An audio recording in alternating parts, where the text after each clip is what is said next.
The ability to combine chunks in new and original ways underlies a lot of historical innovation. Bill Gates and other industry leaders set aside extended, week-long reading periods so that they can hold many and varied ideas in mind during one time.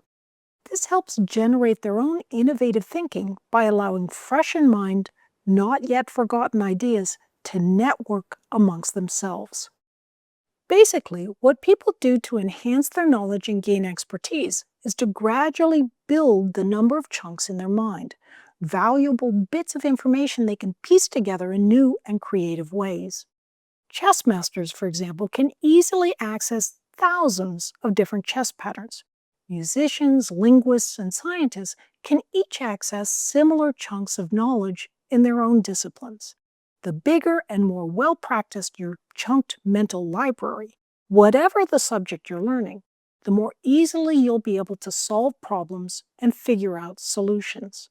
As we'll discover soon, chunking isn't all you'll need to develop creative flexibility in your learning, but it's an important component. Chunks can also help you understand new concepts.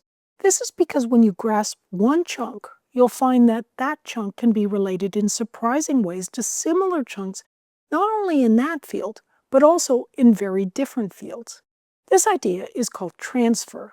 For example, concepts and problem-solving methods you learned for physics can be very similar to chunked concepts in business. I found some aspects of language learning were very helpful for me when I later began to learn computer programming. A chunk is a way of compressing information much more compactly. As you gain more experience in chunking in any particular subject, you'll see that the chunks you're able to create are bigger. In some sense, the ribbons are longer. Not only are those ribbons longer, but the neural patterns are in some sense darker. They're more solid and firmly ingrained. If you have a library of concepts and solutions internalized as chunked patterns, you can think of it as a collection or a library of neural patterns. When you're trying to figure something out, if you have a good library of these chunks, you can more easily skip to the right solution by, metaphorically speaking, listening to whispers from your diffuse mode. Your diffuse mode can help you connect two or more chunks together in new ways to solve novel problems. Another way to think of it is this. As you build each chunk, it is filling in a part of your larger knowledge picture. But if you don't practice with your growing chunks, they can remain faint, and it's harder to put together the big picture of what you're trying to learn. In building a chunked library, you're training your brain to recognize not only a specific concept, but different types and classes of concepts so that you can automatically know how to solve quickly or handle whatever you encounter. You'll start to see patterns that simplify problem solving for you, and will soon find that different solution techniques are lurking at the edge of your memory. Before midterms or finals, it can be easy to brush up and have these solutions at the mental ready. There are two ways to figure something out or to solve problems. First, through sequential, step-by-step reasoning, and second, through a more holistic intuition. Sequential thinking, where each small step leads deliberately towards a solution, involves the focused mode.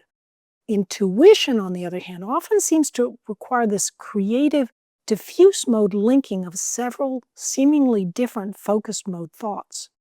Most difficult problems and concepts are grasped through intuition because these new ideas make a leap away from what you're familiar with. Keep in mind that the diffuse mode's semi-random way of making connections means that the solutions it provides should be very carefully verified using the focused mode.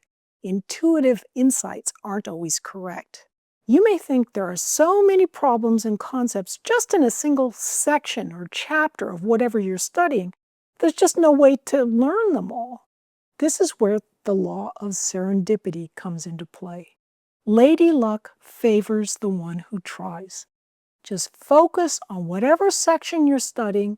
You'll find that once you put that first problem or concept in your mental library, whatever it is, then the second concept will go in a little more easily, and the third more easily still. Not that all of this is a snap, but it does get easier. I'm Barbara Oakley. Thanks for learning about learning.